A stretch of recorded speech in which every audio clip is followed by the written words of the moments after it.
too late. Hello, and welcome to Campaign Comrades, the first ever pod in the stew. We got all the comrades in the studio today. We're cooking. Yeah, apologize if there's any noticeable differences in audio quality. We are. It's actually your fault. So it is my fault. No, not you. I'm talking to the viewers. viewers. Oh, the listener. Any audio differences in your head, it's nowhere else. Yeah, it's just perceived by you. You need to buy the next upgrade of evaluated at this point. Yeah, if your AirPods are out of date. If you're You need the hearing AirPods Pro a Max. very fine wine, you may want to go get evaluated by your local psychiatrist. You do have schizophrenia. Go get some lithium. Yeah, or you could be a bearer. you could be. That could just be the. I mean, Maybe that's a worse fate though. Like the constant whine of crystals that was going on in this game, folks. We're being crystal mommies. We are resonating with our crystals today.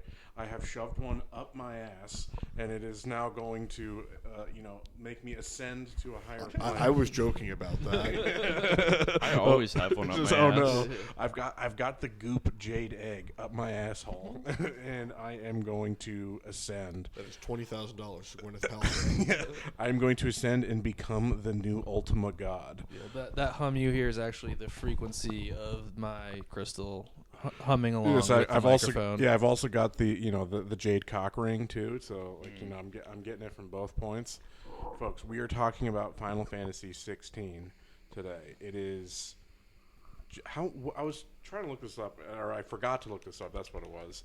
When exactly did this game come out? How old is it now? It's a year old. It's just a year. Yeah, I was like, was it 2022 or 2023? Time is meaningless in a flat circle, and Just like the Earth. yeah, anything that didn't happen yesterday was 5 years ago. Might as well have been. But yeah, for some reason to me, I felt like this game was out longer because I feel like the discourse about it lasted so long. And just the cursed discourse of is this or is this not a true Final Fantasy? The discourse that we will put to bed here today on the podcast. So make sure you pay attention. Not only that discourse, but there was also the entire "was this a successful game" discourse, which is like also nauseating because it is. It's just and there's the metric of is it successful? Square's expectations for anything. Oh, they're notorious for game did not meet our ridiculous in-house my expectations. favorite is that people are like, oh my god, they said it didn't meet. It's like, oh, and then they just like showed all of the Square Enix like back to 2014. All of the games they have said did not meet expectations. It's like, oh, Nier Automata didn't meet expectations. Yeah, I mean, Nier Automata was a bit of a more niche game than a Final Fantasy because I mean, upon its release and success, it has grown into definitely more of a recognizable name. But like, there's the two sides of that discourse, right? Is it successful as a game on its own, and is it successful as a Final Fantasy property in terms of its sales, not like in terms of its quality or its themes or its structure, its design. Is it a Final Fantasy game? Just Final Fantasy is the Square, one of like the three tent poles. When's its 50th anniversary? That's got to be coming up. Because isn't it like 86 or something? Yeah, so it's so weird to think 40. that that's that long ago. 40's approaching. Yeah, very 40. soon. Yeah. But still, we're talking in the 30s for decade off. 50s. You guys remember at PAX that there was somebody going around with a tally board asking, "Will there ever be a Final Fantasy?" Yes, I remember that. I didn't see that. That's great. You were on a very specific hunt. There will not be a PAX. Final Fantasy. No, there will. You think? There will. There will be an end to everything eventually. Okay, I mean take that. Yeah, there will be an inevitable heat death. But I mean, if you ask Hironobu Sakaguchi, he's like, I want nothing more to do with that. That was a recent piece of news. He's like, amazing. I have zero interest in returning to the franchise, whether it's new entries or remakes or anything. He's like, and good for him. He's like, I want to go do other things. Yeah. As a creative, you don't want to be stuck into something because like take the name of Final Fantasy as a series, right? This was him thinking, this is our last ditch effort of making, a kind of fantasy inspired RPG. That's why they called it Final Fantasy. and then it just blew up, and it's like you're kind of locked into that thing from here. The momentum. I would argue the finalist fancy. I would argue with Final Fantasy as a property, though, you can. It's broad. Like the box you have to work in is pretty big. You can be. It's why you get the kind original. of the cursed discourse is that there is very little unifying things going into it. Like it's a story about powers and crystals. yeah, all you need are crystals, chocobos, and Moogles, and you can call it a Final Fantasy. Like when you really get down to brass tacks, that's actually all you need to do. Essentially every mainline game iterates in some fashion in terms of its combat. Even the pure turn-based ones, you have weird departures. Which one was the one? Was it? Is it 8 was the one that had the weird kind of magic system where you have to like steal magic from an opponent in order to. I don't remember the name of the system. And then bond it and all that shit. Yeah, it's wild. And then you've got like the Final Fantasy 2 had a 6 system at one point where it was like the only things that would level up were like what you had equipped. So it wasn't a class based system. It was like whatever you were using at the time would be your. So they've always been experimenting, right? And like the nature of that combat was probably, at its most similar at a time when technology was the major limitation. Like that they experimented as much as the technology would let them experiment. And well, that's why they jumped over to Sony, because Sony was offering them, discs which would play at a faster rate. Allow for a better fidelity, and that comes with some cashola, some important. Because that was a distinctive thing with Final Fantasy. They went from being Nintendo's tentpole Square Enix franchise to being Sony's, more or less. Right, having that special relationship. And then when did that special happen? boy? The PS1 when the PS1 came out. Okay. Because the Nintendo 64 was a cartridge still. Right. That was a limiting factor for them as a developer who wanted to be moving forward towards the future. So was 6 in that thing, or was it just 7? 6 was an SNES game. Okay, so 7 was the big PS1. I didn't know if there ever was. I think 6 was also PS1. I think it was ported over. Right, but yeah, 7 was the big leap in terms of its technology. Yeah, those pre-rendered backgrounds, man. Which like took me a while to playing Final Fantasy VII for the first time in. I guess that was this year. That was early this year in 2024.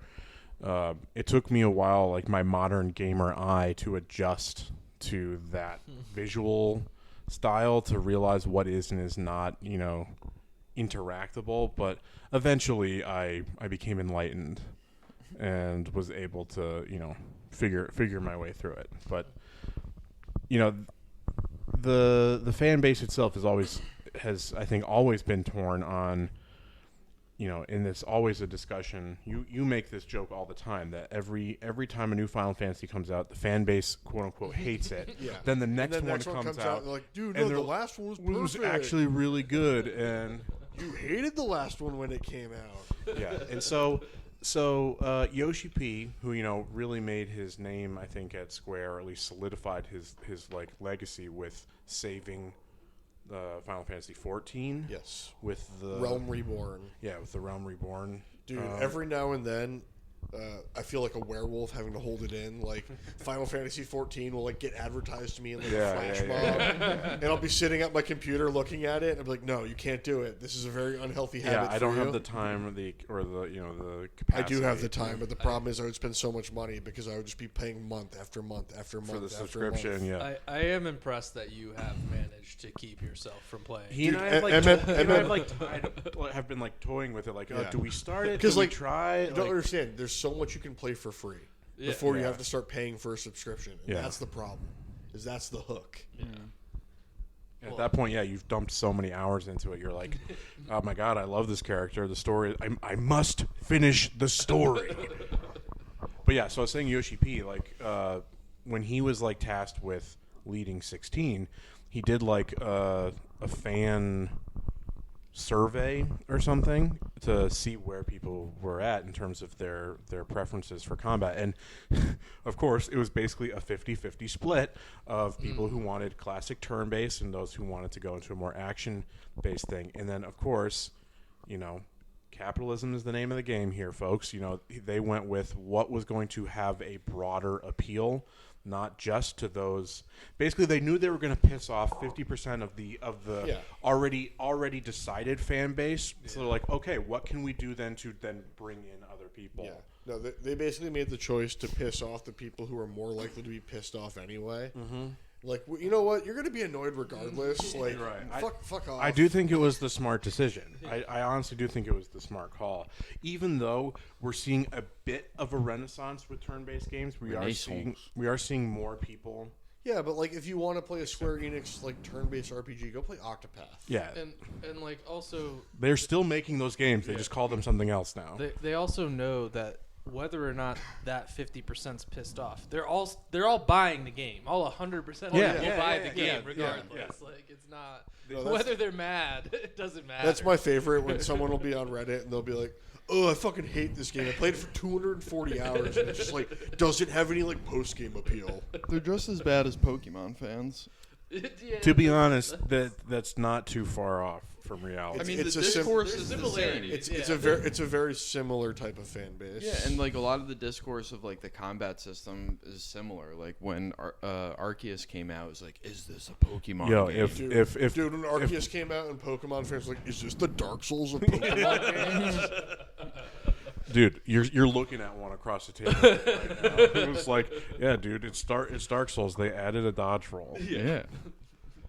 I would actually. I mean, there is a real time action, right? Yeah, but imagine if I went in with like twin great swords and.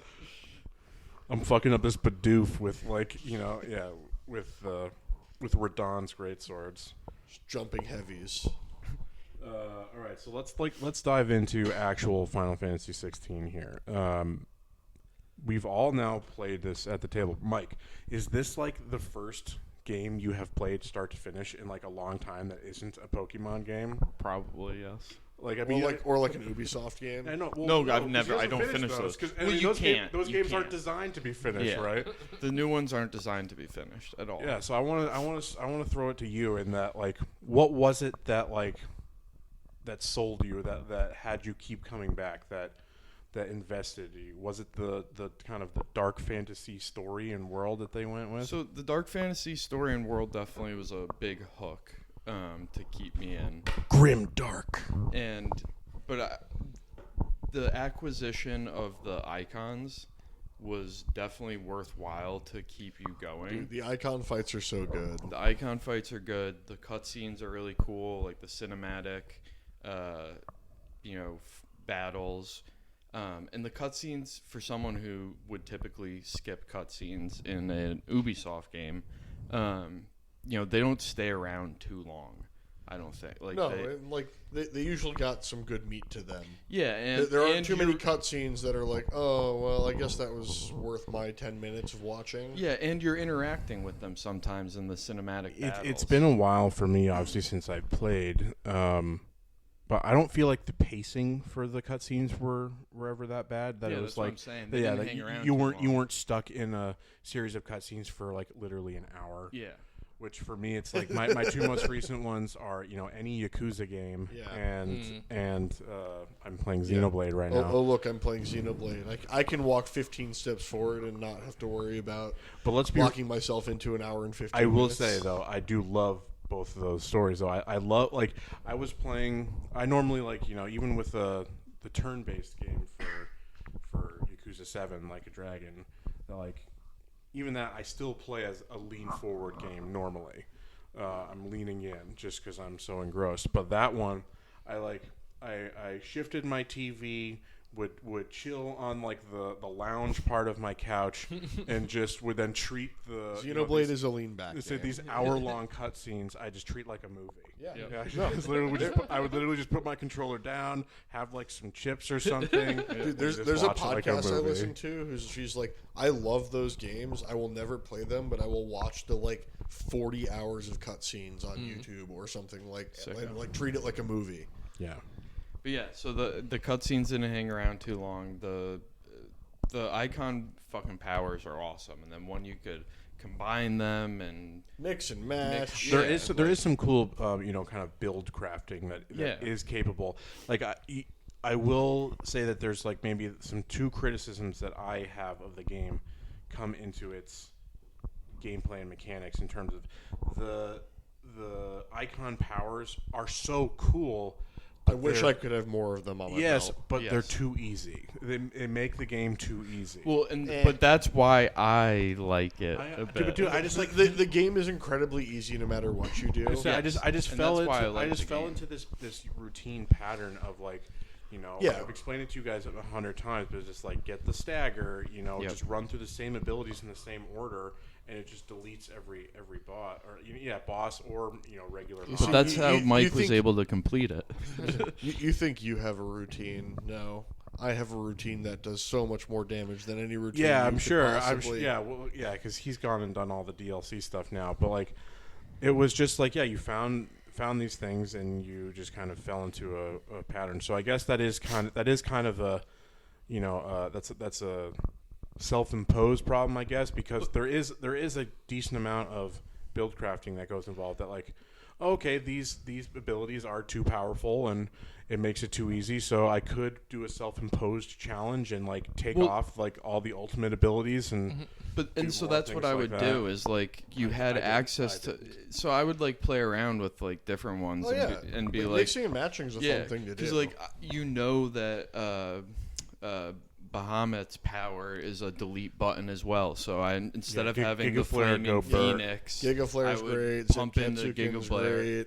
Yeah, Giga Flare, and then go with that and use that as my delete button, and change up the formula a bit. So, I think, as someone with very limited Final Fantasy experience, this game actually was the first Final Fantasy game I played. 7 Remake? No, I played that. You played that after, yeah. 7 Remake is mine. So, very limited. But from watching Ben, you play some of them, and Matt, and like what I know, I honestly feel like those two criticisms you have are almost part of the Final Fantasy formula, where like the combat often ends up becoming this pattern you follow. Yeah, I mean, even in the turn-based games, I'm gonna be using. The turn-based thing. It was literally just, hits, heal, hits, limit breaks, and just rinse and repeat. In the same, I don't know as much about this part of it, but I also feel kind of the difficulty is that way too. Like, I don't know, does Final Fantasy ever get all that challenging? I mean, Final Fantasy as a series is kind of like what popularized the super boss idea. So like that would be where the difficulty would be like finding the optional super bosses. Got it. Like usually the base game itself has like a mild difficulty curve to the end, but isn't like. And this one has it, I guess, too. It's something that you choose to engage with, right? By going back and doing Final Fantasy mode. Yeah. Which is something I don't like. Yes. I'm seeing in terms of making it harder. That's still relative. Yeah, they had to add another one after that because Final Fantasy mode isn't really hard enough. That hard, yeah. Well, Ultimaniac. Yeah, so that's Is that really what it's called? Yes. So that's awesome. That's my problem, right? It's like I just wish that was an option from the get-go. I wish. Yeah. In general, we're not going to get into the difficulty discourse, but I do think that more difficulty options are always better. Yeah, no, fair, totally. Unless you're talking about a From Software game, and then I pull shut up. We're not talking about this. I pull out my cane sword on you. That's always just in there. That's all those difficulty options are built in. It's just how you choose to engage with them. But yeah, we're not getting into that. No, hijacking every podcast. But then my next criticism that is what made me think of it was that kind of idea of build crafting in terms of the icon abilities is like that the rest of the quote-unquote RPG mechanics in this one were very weak to the point where they should have just been cut. No, it's a character action game. Everything in there so was it's like the character gear. action It's like the specific. gear system should not have existed. Yeah. With Except how, the sword. With how just like with- making the sword more powerful. No, but That's you fine, can get but- the other gear. Yeah. the other gear is better. Like when you But get no, more it health, progressively more, gets better, but But it you only doesn't have one. change. You only have one Yeah. option, and there's just not enough variety. And you shouldn't have to farm the fucking materials. It should just be like mean, I you never beat had the to farm. boss, you get I never had to here's farm the next anything. armor. Yeah, I didn't have here's to the either, next. but it was just like that was the thing. It was just a. We didn't have to farm, but you had But to you have like do go out of side the way. quests. Yeah. That's the thing. Oh, I You did every have side to quest. do I mean, side I did quests in too, this but game. It was just a rote thing. That was just like whenever Yeah. I was done with a section, there was Yeah. a new Explore layer everything of gear, and- and I did it, and then I didn't engage with it until I was done with the next like major Yeah. story. No, I mean there's some funny stuff where it's like when you beat the DLC, you get an item that you can transmute with the highest upgraded weapon to make a stronger sword. It's like cool, but like I've beaten the game now. Like yeah, and the sword one is the only one I would say keep because after you beat the icon, so you get they- the new sword. I just think those are fun just I because also- they look pretty. yeah, Yeah. exactly. so they but added- the other gear, fuck it. they added transmog. So you can like have. So like the- you can now make your sword look like whichever sword skin you preferred. Yeah, they So had if you had that a- for the whole time I was. Yeah, because you played yeah. it later. But they added that, and they also added like skin transmog, so you That's could nice. change the That's- appearance. Yeah, that was something that. But you they can only should have change had. the appearance to one other thing. Yeah, yeah. It was and, the alt. I did it for everyone. Edgy Clive yes, definitely. yes, is way better. Yeah. I like the corset. I like it, Yeah. which His what's- father's his corset. dad. It's his dad's corset. So good. Dude, he's got the most snatched waist amongst any character we've in talked a the- lot about all of these characters. You haven't mentioned Jill yet. Okay, so yeah, what are your thoughts? What are our thoughts on? We only mentioned Clive. We really I know. haven't mentioned Yeah. Clive. We haven't That's mentioned why any- that's why I we wanted haven't to make mentioned sure any we- other Non-Clive. characters. Like that was another criticism that people had about this is that You don't get to control a party. the removal of party control, which was a concession that they made to try to make it more mass marketable. To be like, oh, I want to reduce. I think it would have been the complicated. controls. What do you mean? They do it in 7 Yeah, and I don't think in the they 7 would. remake, and it's something you can choose to engage with or not. Like, Yeah, but if you do it in this one, you're going to be controlling one person who only has one set of abilities. Okay, I guess that's the issue. Is that like I mean, it's like you do at various times. Oh, who am I switching to? Gav? Yeah, Oh, I'm switching to Yeah, Gav, that's who has no abilities whatsoever. But I'm, His ability wheel is like throwing like comedy weapons at people. yeah. Well, yeah, and I mean, I think that's a design choice. Like the how they design the combat mandates that you don't control the part. It would It's just like it that's would how, like, Dante the works the in Devil May despair Cry. the disparity between Clive and the rest of them would just be so stark that I Yeah. feel like nobody would choose to do it. Yeah. Yeah. They would have to do so much to try and give a reason why. Say like you give something like Jill or Torgal. Torgal's the best boy. Like they have like high. They might not have the most variety of moves, but they have the higher stagger potential. Or Which they do in their say, Shiva's or they're moveset. like the ones that increase stagger. Increase the percentage. Like say like Tifa. But like again, those are different because their movesets are all each really well fleshed out, and they just didn't want to put that much effort into each character, right? And it's the fact is that it's a moving cast of a party. You're You've always got constantly new people cycling through. And a lot of times Torgal's you're- the only yeah. is the only mainstay. And a lot of times it's And just that's you why and Torgal has direct Commands. interactive commands. Which Like, early Torgal's game commands that are- ring where he just does it auto clutch. mean, literally Torgal's- going on easy mode, doing the. I just did it early. It was, Those are yeah. those are their quote unquote accessibility options are giving you accessories, which Auto dodge, which auto I attack. must say I didn't use is those. very bad accessibility design. Yeah.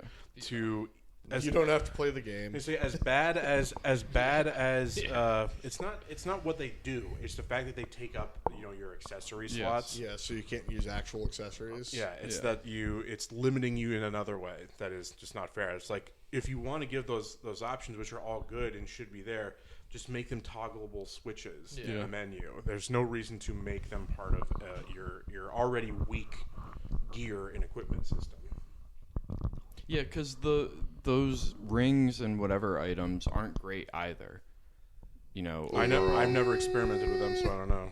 Some of the end game stuff is pretty broken. Endgame, though. Yeah, you but know, and then you're replaying, and it's really broken. Yeah, but not everyone replays like sickos. You were spitting hate on my man Gav though.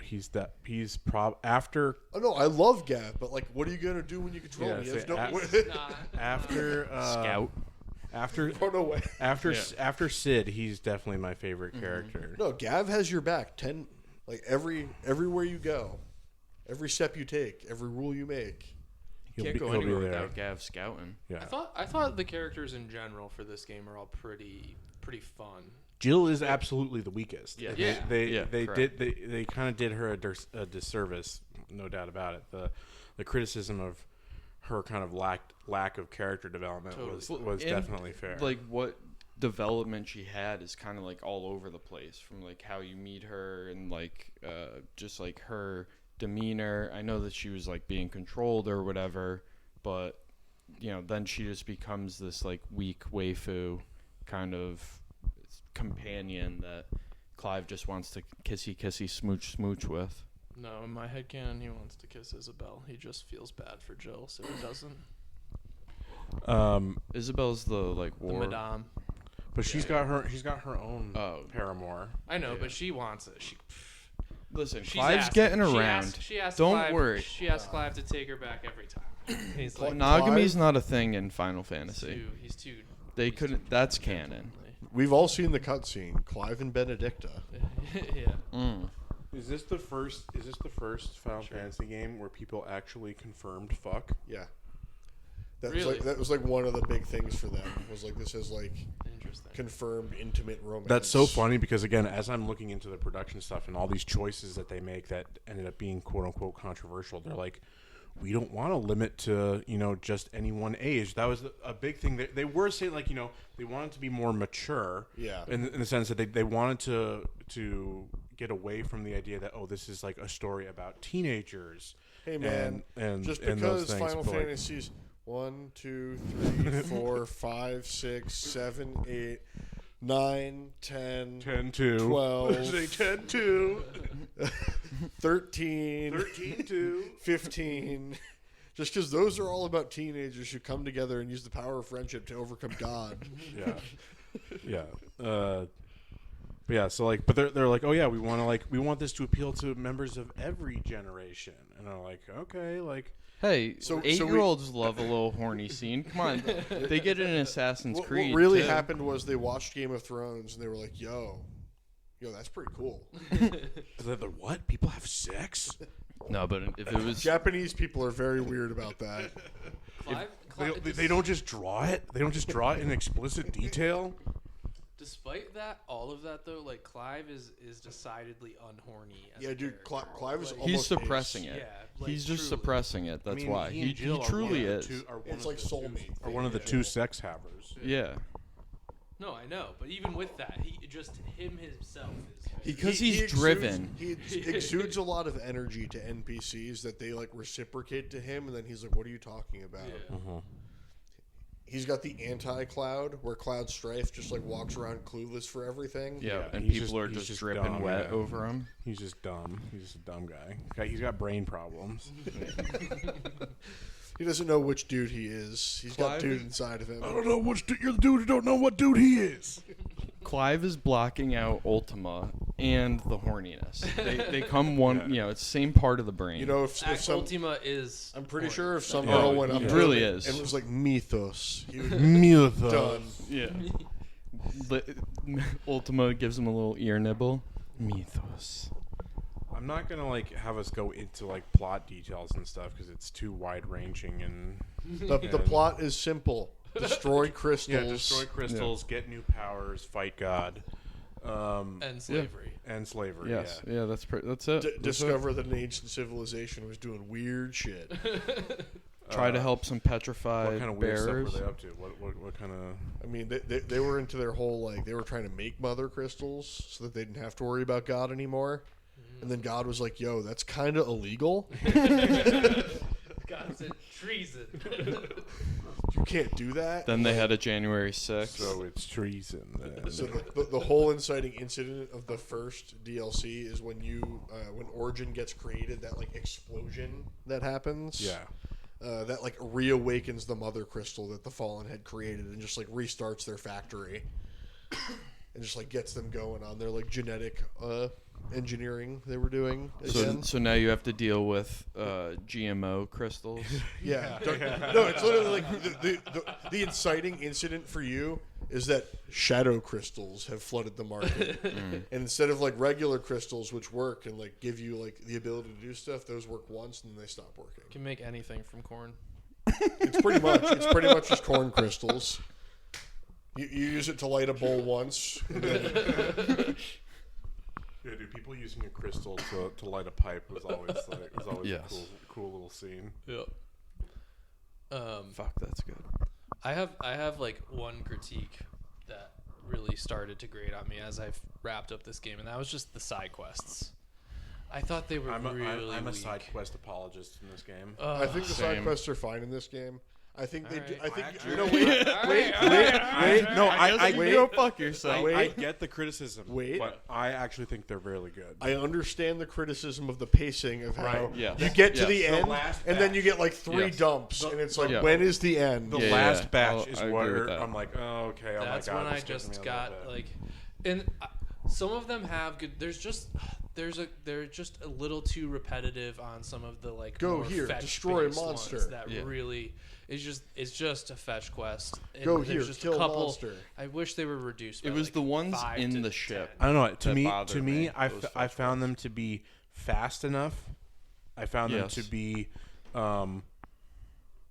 that they helped develop the world primarily through character, and it was through these long chains of quests that let you kind of really we're not talking about the quests where you start the game out and you get the 3 pieces of lumber from across the hideaway. or the one where you got to give some people some soup, but like that still is like it was an effective world building thing that only took you 30 seconds. So it's like, why are you complaining? Yeah, go learn about the world. And learn about like what's going on in this hideout and like who the people are. Serve the that are soup doing to the this. bearers who are petrifying. Yeah. It helped Yeah. with the immersion Yeah. for sure into the world. And it was like they all of like these kind of long standing chains of quest lines all had really strong NPC characters. Yeah. So like Isabel has one of these Yeah, so long standing you're not wrong with chains, and The man in the library. and I really like them in that like What's the guy with the butcher apron? I get really pissed off at the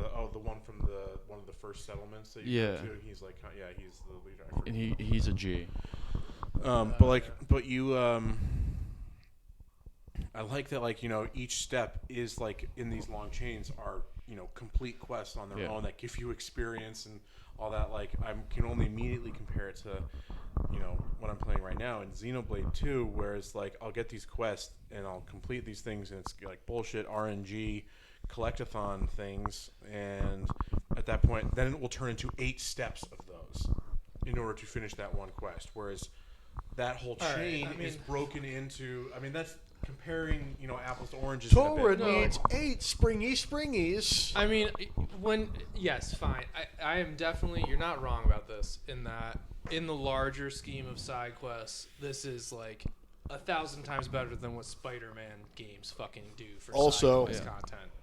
Something So true. And that was added that's after we initially played that I got to experience in the DLC is they added the when you finish the thing you're doing, hold down a Yes.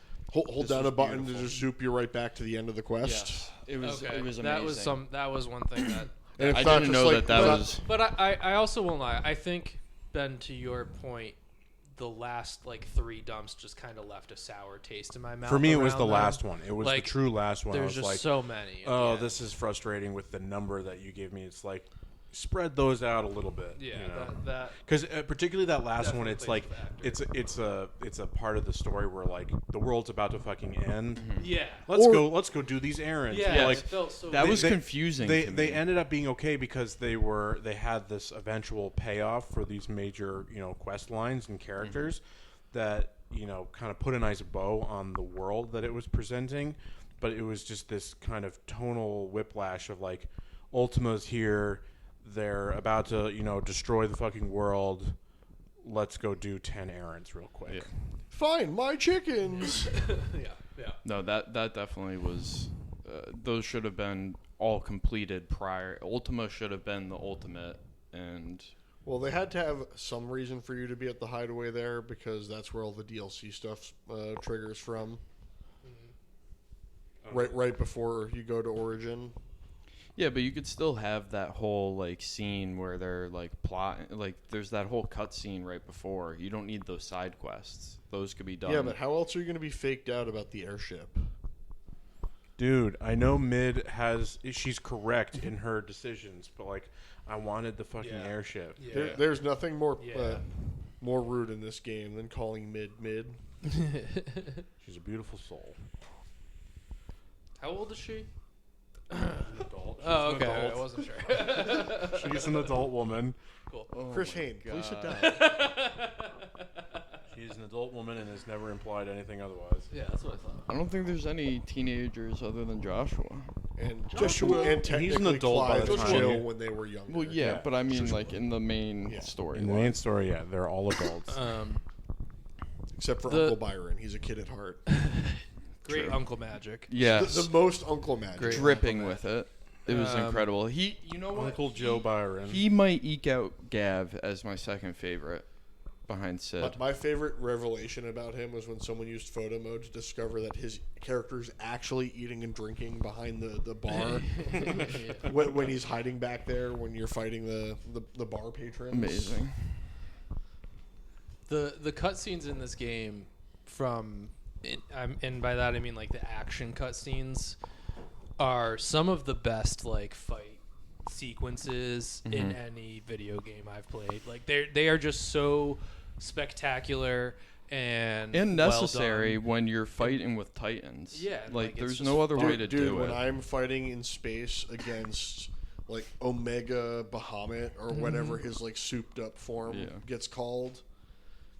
I've told you guys this multiple times that this game has ruined summons for me in the other games. Just Yeah, because the Final they're Fantasy so VII cool. Rebirth summons are just so much less. Yeah, they look so little and puny, and they're just like a slightly bigger guy than That's what you just a already dude have. on a horse. Yeah, and like, Which Odin is super cool on the horse. by yeah, the way. they're just like they're maybe the icon fights are a little simplistic, but in terms of their mechanics, but like. But again, what else are you I gonna don't do? know. when You're there for the spectacle, Yeah, man. exactly. You're there Yeah. for the spectacle. It's like you can tell that's where they put so much of the fucking money, and They did a good job with It it. did really well. It runs surprisingly well. Oh, in dude. those areas, it's insane how well optimized those fights were. Yeah. No, those sequences. With how many fucking particle effects are on Yeah. the screen when you're fighting No, like like, Phoenix or You don't even understand Bahamut? like, the Leviathan fight in the DLC. Just because it's water. just the amount of water particles and shit that are everywhere, and like how well it still maintains that like performance mode frame rate, Yeah. and like does everything it can to give you a smooth experience. It was absolutely a beautiful game. You'd say maybe you would notice some resolution compromised in like the not full cutscenes with NPCs things, like when you're in a quest and it's just like dialogue cutscene Yeah. that you need to I had no kind of cross issues. through. No, it's just Yeah. you see flatter textures. Yeah, That's so I it. played. It's on- like faces get flatter textures, which are the same of any game when you're like in normal gameplay mode, but in a third person over the shoulder game, you're looking at the back of their head, which has really nice detail and texture. The faces are always very flat. But like that's not where you're normally looking. It plays really during well that on gameplay. graphical mode if you're willing to play at 30 frames. I'm not really, but like it was still a beautiful experience at a slightly compromised. Well, that's like I played it on graphical and then next run through performance. And performance mode, there's definitely like a downturn in the graphics, like a noticeable one, but like it is so much smoother. The one, you can't really call it a performance thing, but it was like one kind of glitch thing, a bug of some kind. That annoyed me to no end was during regular gameplay when Jill was a companion, you hear this tinkling noise constantly. Oh, that never goes away, and that's not in the game. That's in your mind. No, it's just you hear this tinkling noise. It happened again in Rebirth. It's something in their engine, in whatever engine they're using right now. It's like one of your when you're going on ahead and your companion is behind you, you hear this tinkling noise. It happened. It was Red 13 in Rebirth. Yeah, it's because there's a jingly collar. But then when you turn around and look at them, it stops. Even if you're moving, if you move the that's not in the game. That's your schizophrenia. That's your schizophrenia. But it's just like you hear this like little tinkling noise. Yeah, I'm gonna have to look up this so-called universal problem everyone's having. See, Matt is gaslighting me now, but I have probably textual proof that he agreed with me when we were playing. No, it still exists in the DLC. I was hoping it would have been fixed. Interesting. It's just really this. I don't know. I guess I never noticed. They made recognition that it existed. They know it's there. It's just the better part at this point is they know it's there and it's still there, which means they don't know how to get rid of it. Yeah. My favorite type of bug is the one that you see it and you're like, how the fuck is that? They just don't even know. And where you start just like trying to fix it with random things. Like, well, that breaks the game. Well, that breaks the game. Well, that breaks the game. Well, I guess if we want to leave the game playable, it has to jingle. Yeah. Jingle jangle. Here goes the bangle. This is just scientific law now. It's part of the physics. In terms of the story, where did you guys come down? Like, I will say, for my ability to follow the story, one of the coolest additions that they added was the real time like encyclopedia thing. Yes, that was something I wanted to talk about. Cool. Who is this? Nice. What is the importance? Oh, cool. Thanks. What are the factions at play here? Such a good addition to gameplay and like just making your game easier for that's great for pick up and put down. Exactly, which is someone who does that. I love the idea. And I also like the in-game itself, like when you're transitioning from like one story arc or like part to another, and you have to go to the table in the ship with the lady that starts with a V, I think. She's gives the historian. Yeah, it's an in-game way to give you more lore dumps, but like that's what I that's what I really like about that. Again, that's an optional thing that you don't have to engage with, and it lets them kind of drop. No, drop not the you. historian. We're talking about two different things. Yes to that, but there's the lady who is like his tutor. At the there's final, also the guy that base. sits down that you dump. That's the librarian. That's the librarian. No, I'm talking about. No, she gives you lore dumps but about. It's not optional stuff. Some of it is to. There's one. There's as far as I remember, there's one, maybe two bits where she is like, and she has the map. Story, but no, you can go back and you can get old lore dumps from her. Mm-hmm. It's a way to include that directly. There are parts in the story where she just gives you like a little speech, but. Particularly at the start of the game, it allows them to just kind of throw you right into the middle, and you're at a point where you'd be like, "Who is this faction? Who's this leader? Who is remember this?" Definitely early on being like, "Is Benedicta Annabella?" Yeah. So like, did his mom like have a dominant this whole time? I mean, she's dominant for me. I was confusing a few of the factions. I was like confusing the Dhalmekians with like the Crystalline Dominion or whatever. Yeah, it's a shame they didn't do what they used to do, where they made them very distinctly racist in a certain way. Yeah, that's another controversy that they had, was that this game was too white, and it's like there's like only white people here. It's so like it's okay. What do you want? All white people or racist caricatures. They can only give you one. Pick your poison. Yeah, it's like pick your poison. Which way, Western man? The only way we're gonna add people of color to this is if they're the actual bad guys. So yeah, because like they have the Dalmatian Republic, which is clearly like Middle Eastern inspired in terms of its architecture and culture, and they're like they make them a little olivey. They're a little bit, swarthy. But they're like, we can't make them the only dark-skinned people in they're the game. Persian. Yeah. Yeah. I mean, Kupka, beyond having a more Russian-sounding name, like Kupka. he's like, he's got a name from the Caucasus. Yes, for sure. He's got a little bit of that Persian essence to him. He is, however, just an absolutely jacked version of the protagonist from Stranger Paradise. Yeah. It's just like that character model, but just made incredibly huge. Yeah, they gave him SpongeBob's inflatable arms. Yeah, anchor arms. Yeah, he's got anchor arms. But it's literally the exact same character model. Okay, so that's a decent transition. Favorite boss fight. Not like the. I guess we could do icons. Is probably the best way to do it because most of them, you do have some instances where you're fighting like what they call it, the semi-primed version. Form. Mm-hmm. Like you do the semi-primed version of Kupka and then you fight Titan. So I guess because you don't do that for all of them, I guess let's just say favorite boss fight or and it's not like your favorite powers that you get, but your favorite of just the icon fights. I liked Odin just because I thought that was one of the cooler cutscenes. It was the hardest one. Yeah, that was definitely the hardest one for me. I mean, Odin goes hard. Yeah, that was like the one hard fight for me. You ever meet a dude named Barnabas with that type of swag? Get the fuck out. Yeah, that dude's gonna kick your ass. Yeah, him and Dion Slipnir, is that was his? That's like his summon. Yeah, it's basically it's not a real person, but it's like a personification of the horse. Yeah, because the horse is Slipnir. Yeah, and it's like the Silver Knight that you fight a couple times. He was kind of tough, but not too bad. But yeah, Odin was like the one. I thought I had to go back and realize, okay, I actually would have been okay because I had the special potion that like if you die it brings you back. I didn't use that one. I didn't have to use that one, but I only beat Odin on using I had used my last regular consumable. But that was the only one that I came really close on. So you said Odin. Yeah. Odin was your top.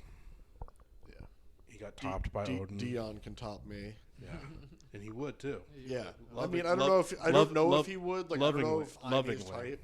Lovingly. Like, I respect Dion in a way that like I would be like, if Dion, it's your choice. Respectful. He would top you respectfully. Yeah. Yes. He'd be very gentle. Mm-hmm. Yeah.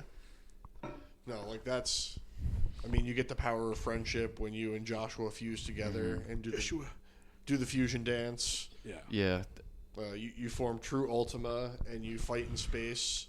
We get the second only confirmed use of Zeta Flare in Square Enix canon. He now joins the vaunted catalog of Donald Duck from Kingdom Hearts 3. Yeah. He's in good company. As the only other character to canonically cast Zeta Flare. It did kill Donald Duck when he casted it. It cast him all of his life force. I feel like I need to go back and play the Kingdom Hearts games just to be like Enlightened. To have that bit of my cultured status checked off. Donald, no! Oh no, Donald! It's the Heartless. Dion is the fight he's where Bahamut. you and that's where you you go merge. to space. Yeah, so that's my favorite. Yeah, Because I feel like the alpha or whatever. Omega. No, when Sigma. you merge with the the Sigma? Phoenix. Why can't I think of the icon's name? When you merge, I mean, they with just Phoenix, call him Ifrit. I couldn't think of Ifrit. Awakened Ifrit. Awakened. That was it. It's Awakened. Yeah, that's what I was looking for. I don't know. Yeah, the Bahamut one is like the really cool spectacle. I probably would have put Titan up really far, but I think that fight honestly goes just a bit too long. Titan's a little long. Agreed. It just goes. I think it is a cool fight, and that ruins it. I think that if you're gonna go against either Odin or Bahamut, you go with Benedicta. Because I think that's a great introductory icon fight. Yeah. That runs you through, like, this is what it's going to be like. And again, Garuda folks, hear me out. Hear me out. Hear me out, guys. Not conventionally not bird creatures. Yeah, say not just Benedicta, of course, but no Garuda. Oh yeah. My Ifrit was awakened at that point in time. In classic Final Fantasy form, there's not a bad-looking character in this game. No, they're all super. No, beautiful. like I was always so conflicted with Annabella. I was like, I could fix her. Mommy, please. I could fix racist mommy. And it's like, no, you can't. This is your toxic personality I'll trait. do anything for your love. She was too blonde. The first fight with and I like how you kind of do it twice. The fight with Ifrit and Phoenix is also pretty fun. Okay, so that not to take us completely off track, but the one thing I want to talk about in this game from like a more narrative perspective is how they try to just gaslight you that you're not Ifrit and that Joshua's dead. Like, it's like, come on, what are we doing? It's still a little bit of a mystery. Dude, they had me for a little bit. For just They a did. little, They for had just a little bit, but Yeah. not long enough. No. The And they Joshua being introduced dead, Joshua. like maybe you became I was- Joshua together or something. No, like I I could was, have bought that. But I knew, was like, cool with Joshua dying. I was like, that's Yeah. going to be like Clive's like striving Yeah, no, character it was moment. more And, than like he's free. the only Phoenix icon left, like the only dominant of the Phoenix that could be. But it was more just that, like, come on, man. See, We know you're Ifrit. Like, I was. I mean, he Oh, was yeah, very yeah. denying it. He was like, I'm not Ifrit. But it No. felt like the game telling me I No, should I'm just not watch him. him be obviously Ifrit. Yeah, it's like they're trying to fool you with the hooded figure, and that's because there's a bit of confusion because there's like the two hooded figures that are conflating both these things. There's a hooded figure that Joshua and Yonta. there's a hooded figure that is purely a manifestation of Clive's Schizophrenia. mind. Just like the break, of just being like, no, that's not me. I killed my brother. And that one's really faceless. The other one is Joshua as Yeah. he's grown. So it's like you're like, are they I thought it was actually the time same? travel.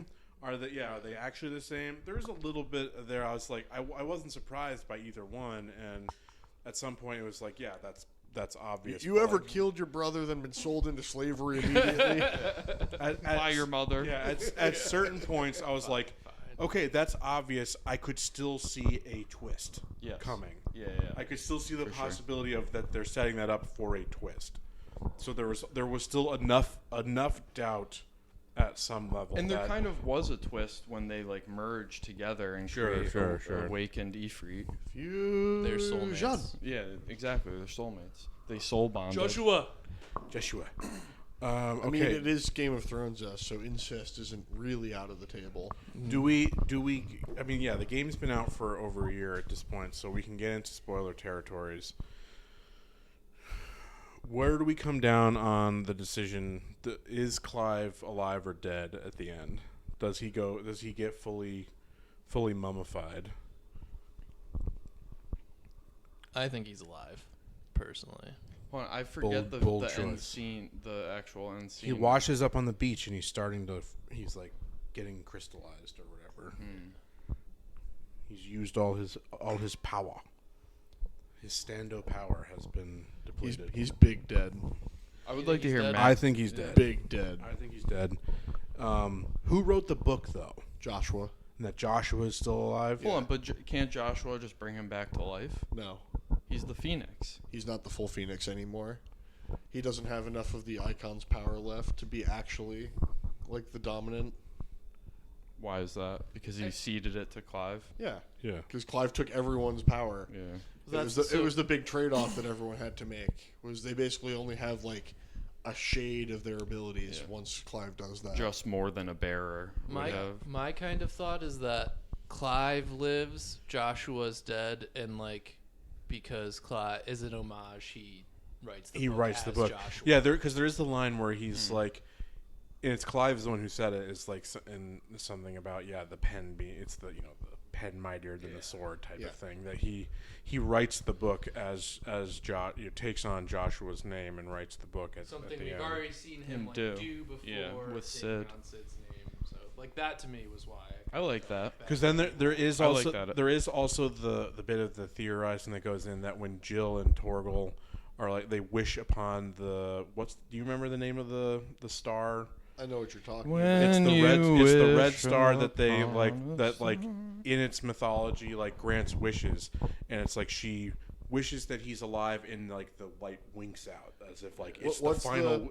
You could read it both ways, that it's the final wish has been granted from it, or it's like no, we're done. There's the Torgal theory here. that he howls, and howling is a way for dogs to tell their how to their pack to It's find not really home. mournful. It's more about how to find their way home. Echolocation. It's about So, here I am, come find me. And But Torgal dude, always found him. I really love the game, and I went with its emotional, pushes I pushes didn't and pulls. cry that hard until Torgal. But when Torgal howled at that point, honestly, welled up a little bit. Yeah, for sure. The goodest boy. Yeah. I love that you can pet Torgal, and there's a trophy for Dude, petting there's him. a surprising amount of people who've times. never petted him. I've petted him, but I didn't know there was a trophy for. You gotta do it 5 times, I think. Yeah.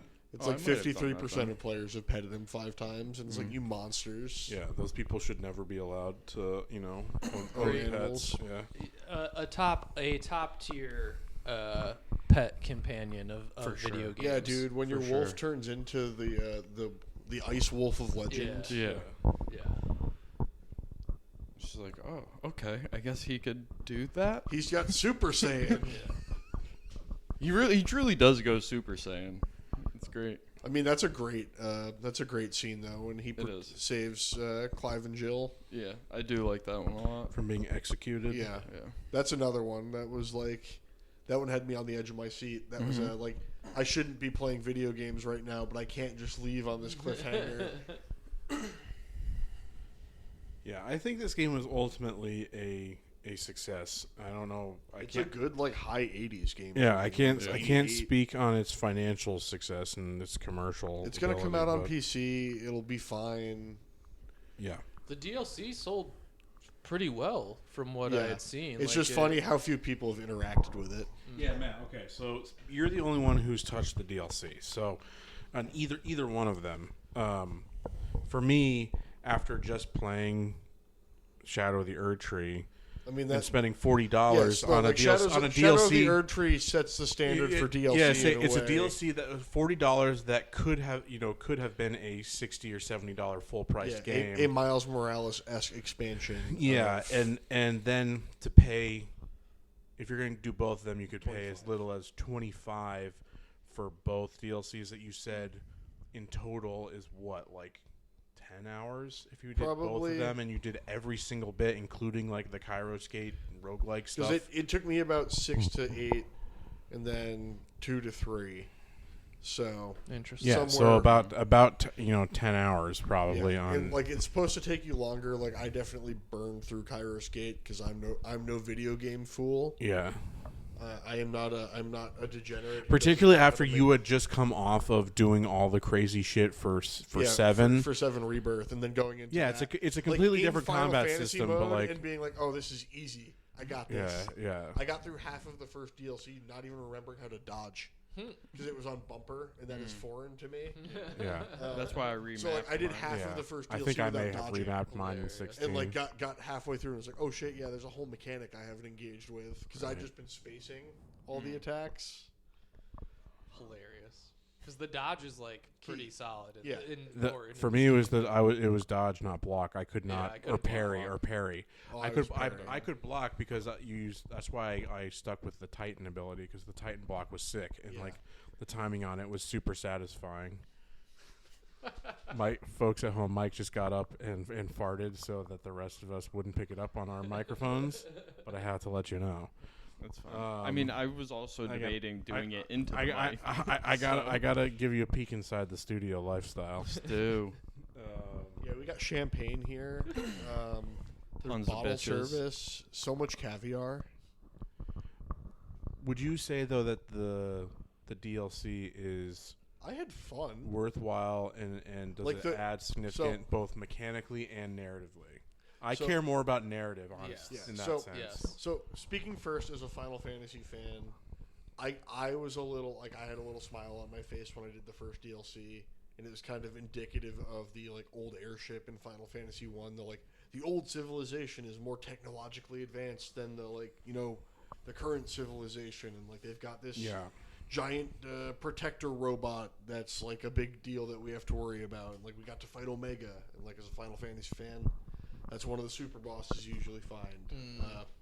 I beat him first try. No Gilgamesh in this game. No Gilgamesh. Sad. Dude, But Gilgamesh Omega in the DLC. Gilgamesh is the homie. I love Gilgamesh. Leviathan is the DLC that has like actual good story narrative to it. Like I think the area that you go is pretty decently fleshed out. Like the people you meet are fun. And that's the shorter DLC? No, that's the longer one. Oh, okay. That's the one where you get to fight a baby. What's the structure of the first one then? So the first one is functions without like a new area being unlocked. You basically like trigger a quest in the hideaway. You then go out and like you're trying to find the people who are selling the bad crystals so you can find where they're getting them from. And you end up just chasing them around because they're slippery little weasels. And Clive gets like Three Stooges a lot, where he like, I've got you now, and then they're like, no you don't, monsters, and they run away, and he's like, you mean Scooby-Doo, not Three Stooges? well that either one would work, because like he, it feels like he's getting poked in the eye. Yeah. Oh, I see what you're saying. Yeah. But like you eventually get brought to a dark spire. That's the fallen area where their mother crystal is, where you go through there like an old dungeon. And is that a new section of map? Or No, is that's there's no that's new in section that's of in map the at base. all? That's in the base map. The new section of map is all Leviathan stuff. Again, where you fight a baby. You think I'm joking? Isn't that in what kind of another baby? Final Fantasy? Is there another game where you fight a baby? I mean, there's lots of games where you fight babies. I'm pretty sure. I thought it was another Square Enix game. What kind, like a human baby? Yeah, or yeah. The dominant of Leviathan is a baby. Oh, that's Jeez. amazing. It's a whole thing where it's like he's been frozen in time for 100 years because he got brought out. Oh, so he's the Avatar. They immediately tried to turn him into a weapon, and it's like this is a literal toddler who has no fucking clue what it's doing. So it's like mid tantrum, and they just froze it in time. You said that Ultima gives you a reason why they didn't push you to search out Leviathan Yes. in the main game. What is it? So Ultima basically talks to you. He's like, yeah, so Leviathan's been like the most abused of all the icons, like the one that's been like the most categorically used and overused by its people. So it's the angriest of the icons, and like I didn't want to taint my vessel with a potentially uncontrollable icon because there hadn't been a dominant that could fully control. Interesting. And I mean, the icon fight with Leviathan is pretty crazy. Like it is 4 phases and definitely puts you through the ringer against an actual baby. And like a serpent thing, right? Yeah, I mean the Serpent Dragon. The baby That turns is good, into yeah. the sea dragon. Yeah. Okay. And the whole thing is basically like if he has the ability to flood the world and like change the water level at will. So you said you've gone back and fought Ultima Yeah, with Leviathan. and Ultima's So abilities. we always talk about how our favorite part of the Ultima fight is when they trade. Yeah. When they're trading the icon blows. No, he doesn't use the DLC abilities. He doesn't. Damn, that is a misstep. Yeah, I don't think they. It would probably be hard to do. I can Yeah. understand why they. No, not that one, but no, the Leviathan ones. Yeah. It's a little surprising that they don't. Yeah, they didn't Leviathan's incorporate, abilities like- don't interact very well with the base game. No, but it's more like I feel like It's because just because when you have a gun, the game doesn't know how to. yeah, handle no, you. but I'm talking about that like scene in particular. But it's because that is essentially a slightly interactive cutscene. Yeah. That part. So like that would have had to basically been completely redone if they were gonna incorporate the Leviathan moveset into it. Because that was the coolest part where it's like. It's like Ultima's giving like the. Well, he's calling out the ability names, and and you you're just call calling on out the the icon. icons to Yeah. prove that you see them as equals, despite rather the than fact that something to be used. I'm sure that Clive is going to use them to conquer like many nations. Uh oh. Get outta Uh oh. He Uh oh. Uh-oh. He's on the gram, folks. Got a text message and accidentally hit a notification. It was trying to advertise like accidentally sent his whole his social security number. What's the new Honkai Star Rail? Was it Zenless Zone Zero? That thing, the new Hoyoverse thing. Get out of here. Like I would know. It was really just porn. give me some advice on the things I'm playing. I'm playing that shit. No, thank you. But yeah, when the DLC gives you a gun, things are pretty much over. We love it when game give you gun. It's like the game that's built around melee combat with enemies that are designed to fight you up close. Have no idea what to do once you're not anywhere near them and you're doing damage.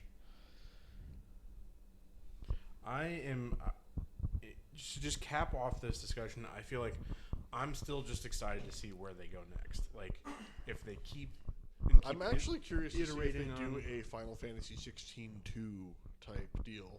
But if he's dead, then yeah, but they could. Doesn't have to be a direct sequel with the characters we know. It could be a direct sequel in the world. I don't think they will. Nah. Yeah. 13 was the last one to do that, right? Or was it 12? 13 did it. 14 has all the expansions because it's an different. MMO. That's different. Yeah. That's a different story. 15 had a billion DLCs. And that was just because the game was incomplete. Yeah. I don't think they'll do that. I think they're going to move to 17. Move on to something new. Mm-hmm. It's going to probably be something along the lines that I'm going to assume like the Rebirth and remake style combat. I think that they will take a little bit of the backlash and be like, okay, these games are, the 7 ones are still doing pretty well, and they strike enough of the balance between their action the combat, two, but they the can two still sets. stop. Yeah, I think that's there's a strong. They're gonna go hardcore into old school pixel graphics, HD 2D. Final Fantasy 17 is a. I mean, they're traditional... still doing that with Dragon Quest. So. I won't be playing if they do that. You are unenlightened and uncultured. That's 100% Do you think true. it's going to be more of like the Final Fantasy 7, like high sci-fi-ish fantasy? No, I don't know. I don't really know what the next move is for them. Like, they've definitely hit a reset button by moving back towards more traditional fantasy. This was the return for them. This is definitely to, more like Final Fantasy 1, where it's traditional fantasy, and then there is like, oh look, the ancient civilization was like way better than you in every way, shape, and form. Yeah, so I think that they're going to stick with more of this kind of, whether it's grimdark or not, they're going to stick with a more kind of high fantasy. The next one's going to be a Souls game. have they even said? They've not even said anything. No. Yet, right? They were like, marketing I was the shocked DLC when they showed 16 off at first, so like I'm never going to be shocked when they show something off because it's probably been in weird. development. Yeah, It's probably been in development. Exactly. That's what I would think. But not with Creative Business Unit 3 now. Didn't they rename it? Did Yeah. they rename it to something normal? What's normal for Square Enix? Yeah. It's not Creative Business Unit. It's something a little, which again is such a funny thing. It's like, this is our unit for being creative. What name are we going to give it? The least creative thing we possibly can. It's actually entirely an acronym. If you spell out Creative Business Unit, each of the letters. Oh, the whole thing. The whole thing. The whole thing is an acronym. That's why it's creative. I really enjoyed this game, and it still wasn't enough for me to like go back and platinum it and to do the playthrough. I think the only trophy I'm missing is Final Fantasy mode. Yep.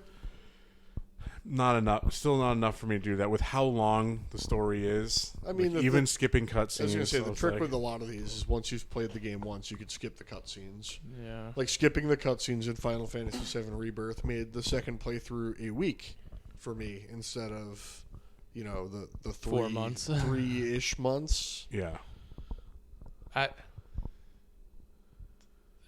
not for me to replay, but this game was really strong. Like this was my first experience with, like I said, Final Fantasy. What they did with the combat, honestly, is what made me finally just try this one. But like if they went more to a 7 type style, that wouldn't scare me off. I just don't want full turn based. But this game, I don't think they'll ever go back to full turn. No, I don't either. We said it jokingly before, but it's true. They still make those games. They just call them something else. Yeah. and they sell pretty well. Yeah. They do pretty Like well. They definitely They don't necessarily get the attention mainstream, like Octopath doesn't get its flowers in terms No, of Octopath awards initially got his flowers because it was a Switch only gem. but both of them have sold pretty well. Yeah. No, the first one being Switch only for like so much of its lifespan, and the way it sold was pretty crazy because it was the first HD 2D, and that was it was the the novelty novelty of that. And even though that's not the first one I played, I have become a full convert. I think to there was something that funky style. where it was like the first one released on PC and Xbox, but not PlayStation. But then the second one released on Switch, PlayStation, and PC, and not Xbox. It's a bit weird. This was like one of my favorite games of 2016. No, this was absolutely Wow. No. 2016. Ho! Me playing The Went 8 Witcher years 3. back. This went 8 years back into the best of 2023. I was playing Overwatch in 2016. Yeah. Folks. That was being a degenerate. That was the beginning of degeneracy. Before he had gotten help. I didn't need help. I pulled myself out of that gutter. Yeah, bootstraps. I mean, last year. I got myself banned, but that's Last year was so good. Obviously, we're not the first ones to say that, but it maybe got overshadowed by some stuff for me, like Baldur's Gate. Just really kind of Tears of the Kingdom. eclipsed everything for me. So, it was. I can appreciate it more, I think, in a little bit more further hindsight, rather than just kind of. I had it as my game of the year last year over Tears of the Kingdom. I still enjoyed it, a lot. That's interesting. Just because Tears of the Kingdom being a direct sequel to something that I already loved. Right. Well, this is more of a New yes, game. it's a sequel because it's a new number, but it's like a new. Sure. They don't They're final bad. They're not new a sequel. mainline Final Fantasies. Are Hey not man, se- there's are a new not Final sequels. Fantasy game coming out. Do I have to play all of them? Yes, in order, chronologically on the systems they came out on. Yeah, emulation is not allowed here. And then when you get to crime. Strangers of Paradise, you need to play it to completion with Limp Bizkit on your stereo at all times. I will be doing that soon. Dude, it's a great I game. have Put it on right now. I'll watch you. It's I think I've got a couple other games that I need to play first before Yeah, that. keep playing Xenoblade. I'll watch you play Well, that I'm too. playing Xenoblade, but no, in terms of my next PlayStation games, I'm playing Persona 5. Oh yeah, no, I threw Cyberpunk in there so I could get that going. No, I'm playing Persona Gotta do 5 that. before Metaphor comes out in a couple months. So Yeah, they released a new story trailer for that. Looks really good. I'm excited.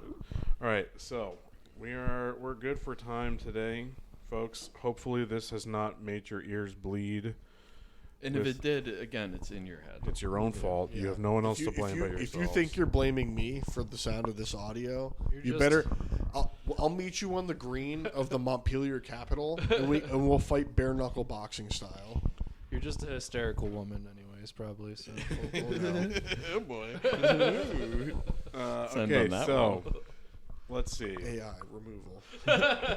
What do we have on the schedule upcoming? I'm looking here. Okay, so we're gonna try to finally record the next bit of the Call of Cthulhu. Hey man, it wasn't Adventure. my fault that my internet decided to go. Yeah, we're gonna try and do that later tonight, also here in the stew. So be on the lookout for that coming out next week. And if your ears bleed on that one, again, it's your fault, Yeah. not ours. And then so that's The audio what's, is bad. It is our fucking fault. that's, I do live in a trailer with my mom. that is what will be next out, and then we'll let you know at that point probably what our adaptation choice for the month is going to be, because we have not decided that yet. Elden Ring. Who knows, man? It's coming. It's probably coming. And if George is to be believed, it's coming at some Be point. coming out never on believe Max. a single fucking thing that man says. No, never. All right. Thank you so much for joining us here. You've been in the studio with us all this time. We love you very much. All of our Smooches. Malaysian, I welcome you into my home. all of our Malaysian listeners, I feel you on my shoulders. All right. We'll see you